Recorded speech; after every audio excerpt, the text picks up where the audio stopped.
Hello guys, ngayon nga pala ay tayo magluluto ng pork sinigang. Sa isang lalagyan, maglagay ng mantika, ilagay ang luya, isunod ang sibuyas at kamatis. Yan, pagkalagay nga pala ay di ating hahalo-haloy ng pagayong-pagayon na hindi sige. Sunod natin ay pinakuluang baboy. Yan, halo-haloin lang natin ng bahagya at sinunod na natin ang tubig from Pasig River. Joke lang.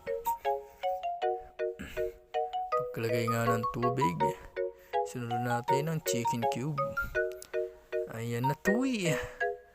Sunod natin ay paminta at sunod naman sa paminta hindi natin ang isunod ng fish sauce. Yan.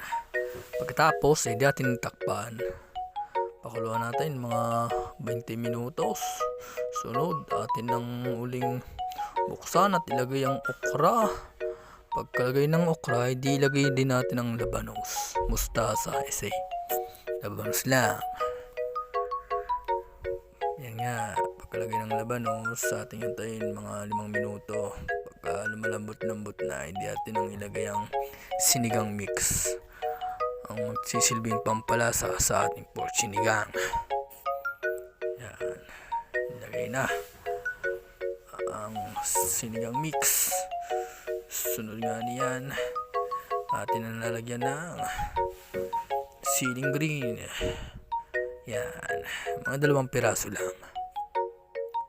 Tapos nga naman, ang pinakahuli nating ilalagay ay pichay. Ayan na tuy. Masarap nga naman ang pork sinigang. Hindi kayo may pagkaayos na hindi atin ang ihahayin at atin ang titimusan. Sige, hinalo na ng hinalo at ayan na nga. Inabo na.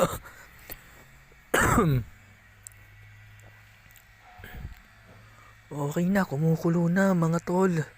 Mga sis, pwede na natin tong kainin. At yan na nga, titimusan na natin. Okay.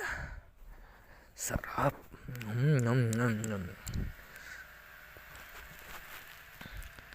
Hindi natin ang ilalagay sa pwede na natin ilagay sa isang lalagayan. At tayo kakain na. Tara na mga tol, mga sis. Atin na tong kainin. Okay na.